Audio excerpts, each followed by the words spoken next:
Good morning, good evening, and good afternoon, ladies and gentlemen. Welcome yourselves back to Dirt Central. I know, finally, we have returned, and, well, what do we have here? We have Dirt 4. I know, very exciting. So, we're going to talk about some of the stuff that's coming up, what our first initial impressions and thoughts of Dirt 4 are, and let you know the lowdown. So, as you can see in the background, we've got our really nice little team area, which we've, well, instinctively called Dirt Central, as you'd imagine. Today we're going to be doing a run in the group, or the NR4 Impreza, the 2015 Impreza, which is actually quite a nice car. I'm probably about halfway through the rally campaign at the moment, so I'm making decent progress after 1 day's worth of owning the game. But we're going to talk a little bit about why we're excited for Dirt 4 and some of the stuff that you can expect. First of all, there will be a How to Dirt 4 video like we did with How to Dirt Rally. The thing is that takes a little bit longer to actually make, so expect that maybe a week, 2 weeks after the initial release, so that we can put that together and make it as best as possible for all the newcomers. Now, questions are going to start coming in. How realistic is it? Well, I am on the second from the maximum realistic setting, so that means that I still have things like the HUD on, as well as I get 5 event restarts. That's not 5 restarts a stage, that's 5 restarts an event. So for example, if you had 6 stages and you used 2 of your restarts on 1 stage, you would only have 3 restarts left for the rest of the stages. So it's quite a, you have to think tactically. Do I want to restart, or can I keep going from here? So it actually has to make you think, which is quite nice. I also like the amount of in-depth mechanics that go into how you can set up your car. Things have changed where it's just a slider bar to where it's kind of like, okay, where do you want your camber to be? How much, how stiff do you want the springs to be, and that kind of stuff. So that's really, really fun. That's really cool to see that we've got that level of customization for the cars. What else is there? Oh yeah, of course, Nicky Grist is back on the pace notes. I know, it's great. It's very odd hearing his voice again on a rally game. It's almost like I feel like I'm 4. So it's very exciting. I had to go at the Rallycross, and the Rallycross is, oh, it's amazing. I've been playing non-stop on, you know, on the wheel pedals and gear shift, and the way that Rallycross feels now, in Dirt Rally, it felt like you would just put in a really high-powered car and said, there you go. Whereas now, you actually feel like you're controlling a car. Because I know they've done a lot of work on the tyres, and particularly tyres on tarmac, so it kind of makes sense as to why tarmac driving, even in this Spanish rally in the campaign, the tyres on tarmac actually feel like you would expect them, whereas on Dirt Rally they were like either you had a lot of grip or you had no grip. Now, I know we had a question from a chap on Twitter about rear-wheel drive cars, because he was saying, oh yeah, he's driven the Lancia 037 in Dirt 4, and it's not trying to kill you as much in Dirt, as in it was in Dirt Rally. And that's fine, because I think they've actually done a lot of work into researching how the cars actually work. So, yeah, very exciting stuff. We're looking forward to bringing you more. And this was just a quick little update video to get you guys excited. We're back, and we will be returning pretty soon. So, stick around. Take care. We'll catch you next time.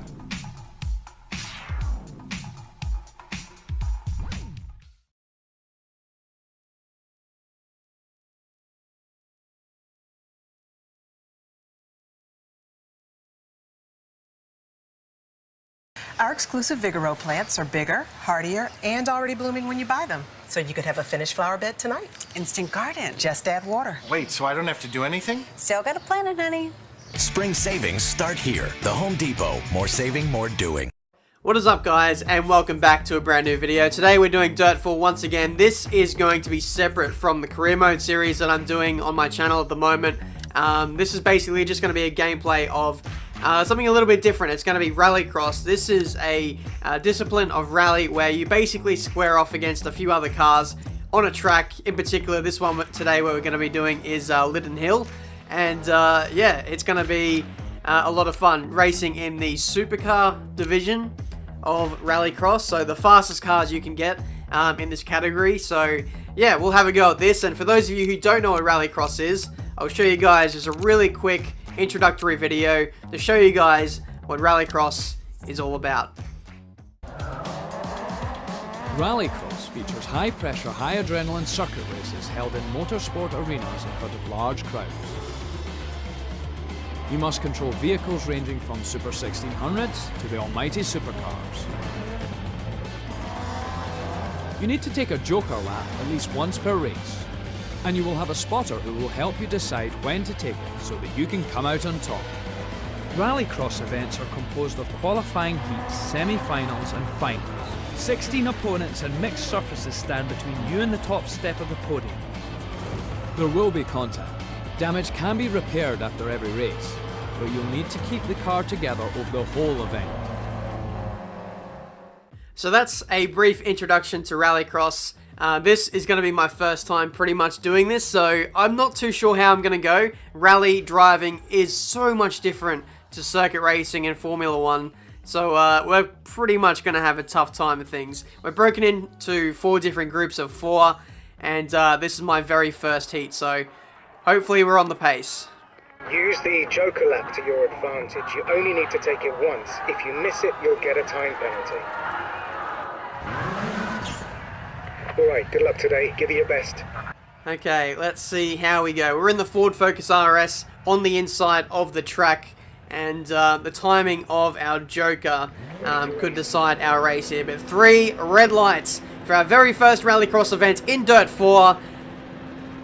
And we are finally underway. They held the lights for an absolute age there, and it looks like I probably missed the start as well. So it's down to 4th place for us, and just look at the plumes of dirt being thrown up behind. It's not a good place to be when you're stuck in the pack and following in the dirt, but I think we're going to cross over into the road now, and that gives me a little bit of a reprieve, and I can actually see where we're going now.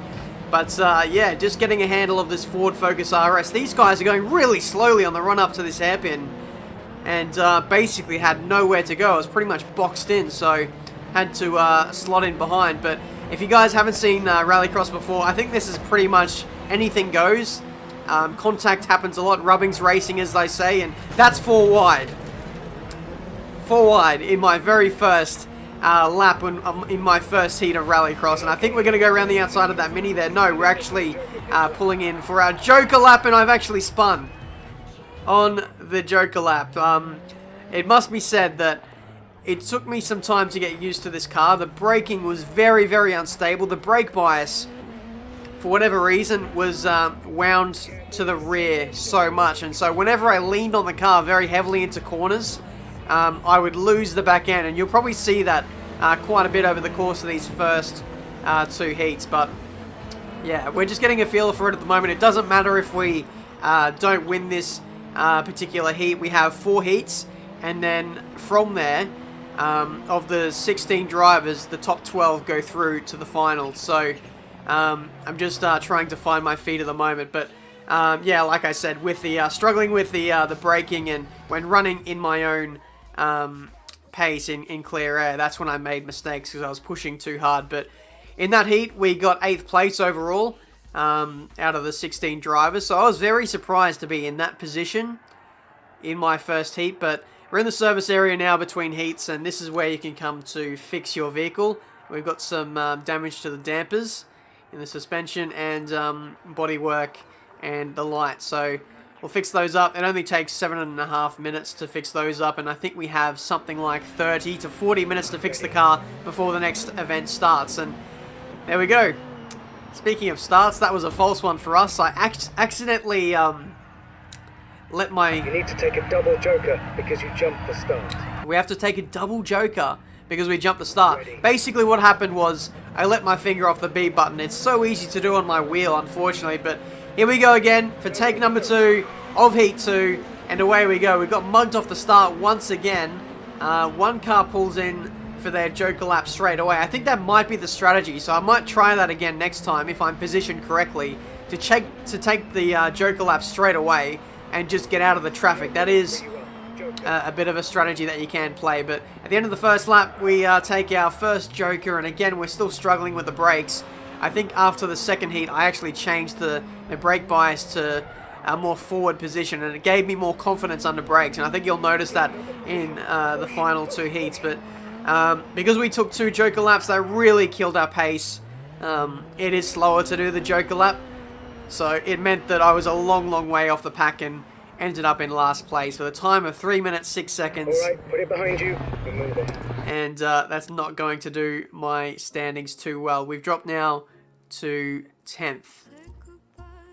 Or we got 10th in this one. I'm not entirely sure, but for whatever position you get in the heats, you get points for that, and then there's like a kind of championship tally that adds up, that makes you qualify for the final. So this is heat number 3. Again, some minor fixes for the car to send it back out, and this is when I made the changes to the brake bias, and I found a lot more confidence. So I'm going to take my own advice here and pull in for the Joker laps straight away, get myself out of traffic. It seems like when these guys all run together in a pack, like in any racing really, you can get held up. So you can almost, even though it's not a pit stop, it's almost like an undercut. You take the pain early, get some clean air, and then catch up. These two in front haven't actually taken that joke yet, and we've actually caught up to them at this point. And I was unsighted for that final chicane because of the dirt plumes that I kind of cut that bit of the track, and unfortunately that is under investigation by the stewards. We could be getting a penalty our way at the end of this heat, which is very unfortunate. We moved to the lead though because of our really tiny run so far, and I think we are probably going to go on to win this one as we go into the final lap now. Final chicane, we do in fact cross the line, but unfortunately we have some bad news. You've been given a time penalty for exceeding track limits. So we got a 10-second penalty for running wide of that final chicane halfway through that race. So 10 seconds to be added on, and I think that put me down in 11th. And that 11th placing drops us down to 14th overall in the total heats points. So we're not looking good at the moment, even though it is fairly close between like 14th to like 10th. We really need to pull out a good result here in the final heat so that we can get ourselves inside the top 12 and qualify for the semi-finals of this rallycross event. 3 red lights and away we go for the final heat of the day. And we need to make sure that we perform well. Unfortunately, I wasn't positioned to the left-hand side of the track to take my Joker lap, so I have to stick it out with the pack at the moment. It looks like we might be leading at this stage, so it looks like we're going for track position at this stage, and if we can just hold on to it, we might... Oh no, we've taken the Joker lap.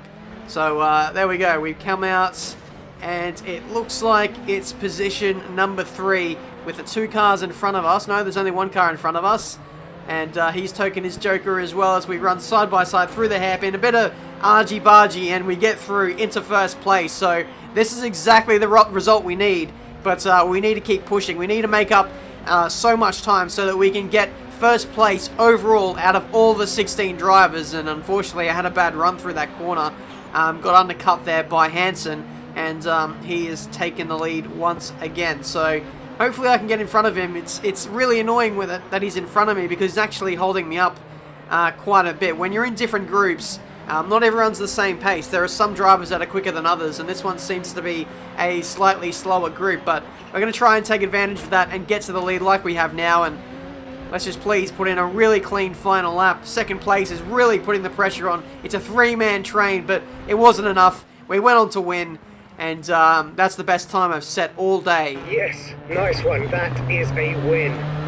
So we came in clutch there and pulled that one out right when we needed it. Second place overall out of the 16 drivers, and only 6/10 away from the best time out of everyone there. So in terms of the standings, that moves us up to 7th place, and we qualify for the semi-finals, which was really, really good in the end. 9 points clear of Solberg in 12th place. So can breathe a sigh of relief.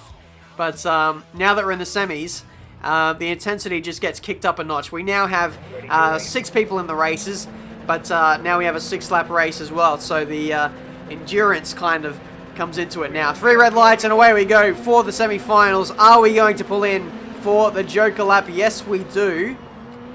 And it looks like we were the only one. So this could be a good strategy for us. Hopefully, as long as we don't catch up too quickly to the pack in front.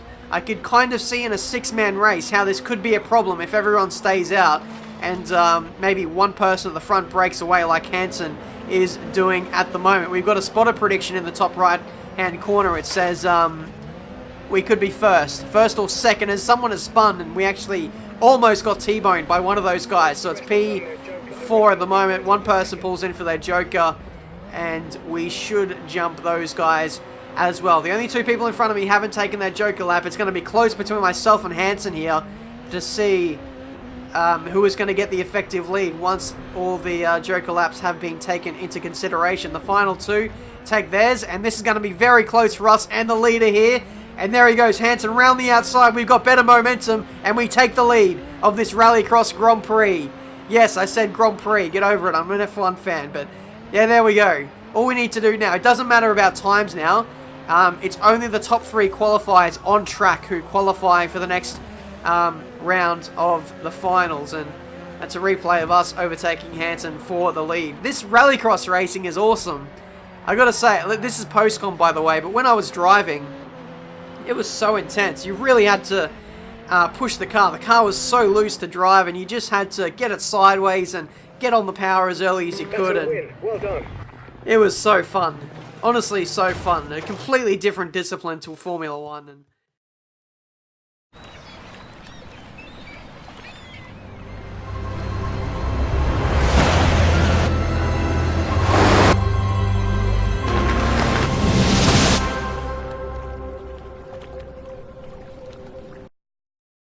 honestly, so fun. A completely different discipline to Formula One, and I was really enjoying it. Race results, we got first place with a time of 4 minutes 17. We actually beat the other group by 10 seconds in terms of their race time. So I was pretty confident heading into this final event of the day. This is the final, if that makes sense. So we've got quite a bit of repairs to put on the car, but how do I explain it? It was exhilarating. That feeling of pure driving. It was amazing. The 2017 Lexus IS. the car, but